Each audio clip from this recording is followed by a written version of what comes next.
Okay, I'm back with an update on my QuickDraw Machina deck. This is one of the most fun decks I've ever played and one of the most dynamic decks that I've ever played. I cannot wait to get to the side deck. But yeah, I took this to the Big Boy Gaming Edison 3v3 tournament, and my team got top 8. We lost in top 8, one round from getting the mat, but it is what it is. Really fun tournament. Let's get into the deck. Alright, so obviously we've got 3 Machina Gear Frame and 3 Machina Fortress.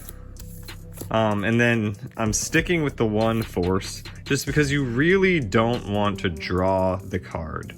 And running more copies of it is more of an opportunity to draw. You really want to search this. The 1 Card Trooper still, kind of obviously. And this is one of the best cards in the deck because it works with kind of both of your engines. So it works with the QuickDraw and Plant engine. It also works with the Machine engine by being a machine. Or milling also. Keeping with the machines, QuickDraw, once again, as I mentioned in my last deck profile, it's a machine type monster, which then synergizes with the Machina engine. And I did definitely pitch this with Fortress to summon Fortress at least once during the tournament that I remember. Moving on, we've got 2 Dandelion. Yep, really good, obviously, but even without comboing with other cards, you can just set this, get the 2 tokens, hard summon a Fortress or a Titanial. Yeah, getting 2 monsters on board can matter. Lone Fire Blossom, ridiculous, lets you normal summon Titanial, basically. My teammate was playing Amaryllis, and this combination of cards is ridiculously strong. I ran 3 copies of Debris Dragon. This can grab back quite a few things. My teammates loaned me a 2nd Iron Chain because going into even just an Iron Chain off a Raikou is not awful because it ties with Stardust. Or 0 if they don't have another water. So we run 1 Hamster. It's funny because originally the whole exigence for this deck was running 3 Hamster, 3 Caius, and 3 Raikou. And the only of those that I run 3 of is Raikou in the end.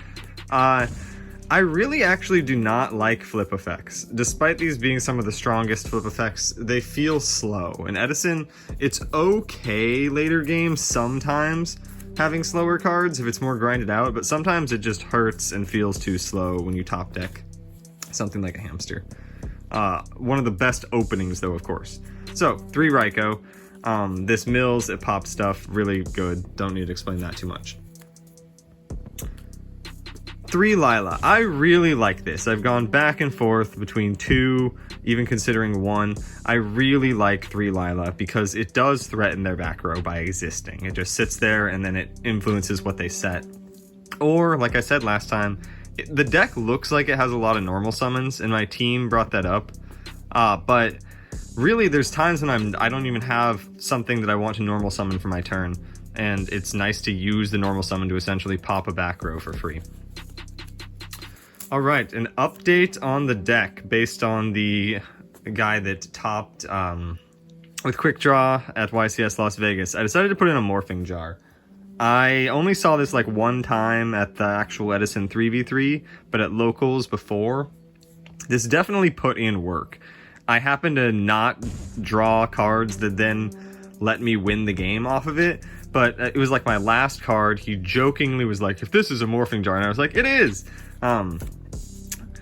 I don't know if I would keep this. This is okay. This is one of the most malleable cards in the deck, I would say, though. You could definitely make this something else. Gores. I only ran Gores. Trag is one of the other cards that I cut as I adjusted what the build is kind of trying to do a little bit.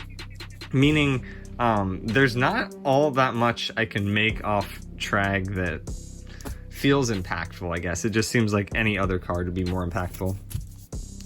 2 Caius. So we cut the 1 Caius, just because, kind of like my team said, it was a lot of normal summons, perhaps. People still think you're gonna run 3 Caius, so they're scared of it, even if they see 2 engraved. And yeah, that is the last monster card in the main deck. So we run 1 MST, 1 Heavy, obviously, Brain Control, One of the most broken cards in the format. I did completely steal a game and therefore a match with this card. Charge, amazing opening, amazing at any time in the game. 2, Book of Moon. This is another update. So kind of going with the whole, like, I run a lot of flip effects, or at least 5 flip effects, so Book is good.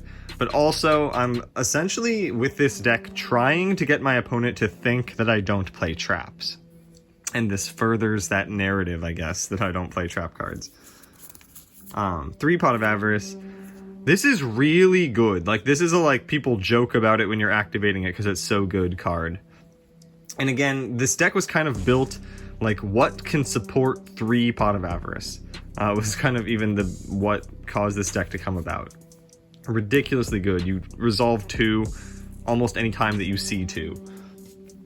And then 1 Call of the Haunted. I messed around with taking this out for something else, but it's actually really strong in a deck where you run so many big bodies like Titanial and Fortress. Plus, apparently you can do an OTK with this and Trident Dragion, but I did not end up picking up the card. And the final main deck card is 1 copy of Royal Decree, which is kind of that, like, what you're thinking of before a big event the night before, like, what do I want? Based on my experiences at locals before the big tournament, I wanted 1, if not 2, Royal Decree in my main deck to again push the narrative that I don't have traps, but also just to flip it up game 1 and blow out your opponent if they do have traps. As far as the tournament went, it put in a ridiculous amount of work the one time it basically came up.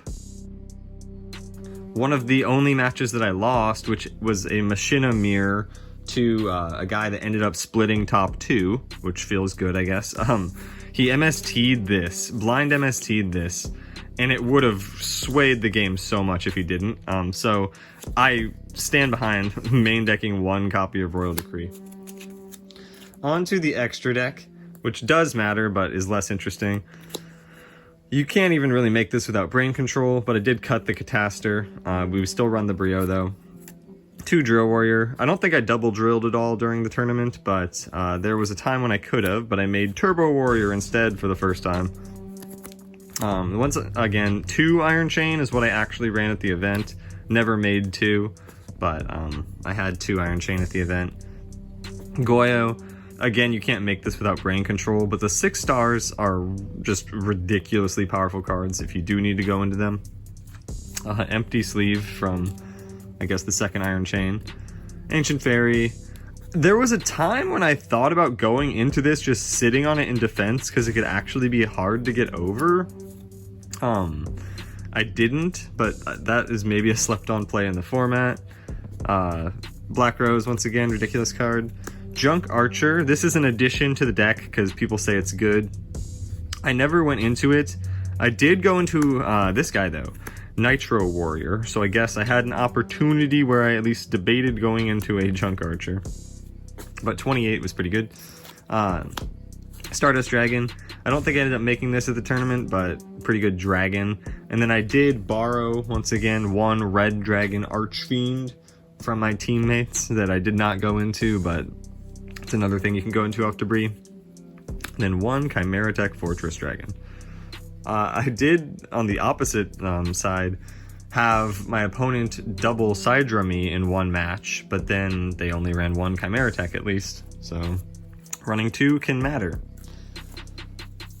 On to the extra, or the side deck. So this is where things get kind of interesting. It's actually similar cards to last time, but we'll talk about stuff. So we run 2 Cyber Dragon. Yeah, once again. So this is, obviously, this conflicts with your machines to some extent, but the whole theory of the side deck is that you essentially run 2.5 engines in your main deck. You run the Machinas, you run the Plant engine, and then you run the QuickDraw, which is like an engine and a half together. And then game 2, you side out one of the engines, basically. You side out the plants, you side out a decent amount of the QuickDraw stuff, or you side out all 7 of the Machinas entirely and like an Avarice or something, and you bring in a lot of different cards, and you're essentially playing a different deck game 2 and 3. and this has worked really well. People have vocalized how confused they are about what I'm doing, and obviously we topped the event, so it didn't go too bad. What happened in top 8 actually was I don't think I needed to do the conversion side, basically. I won game 1 pretty convincingly, and I probably actually should have stuck more with the main deck strategy, maybe siding in a couple cards, like this guy. Slept on card. People talk about how this is a sort of a win more type card because you have to attack with it to banish the 2 monsters from your opponent's grave, and it's like, yeah, you're right. That part is a win more bonus part of Kaiku's effect. The reason this card is good is because it is Imperial Iron Wall for only your opponent. Anytime I had this on the board and then I let it leave the board via not protecting it or whatever willingly, I regretted it. My opponent then did drop a Miracle Fusion or something right after. This was putting in a ridiculous amount of work. And when you're siding out monsters from your engines, you need some bodies to put on board. And so both of these are really solid bodies to put on board.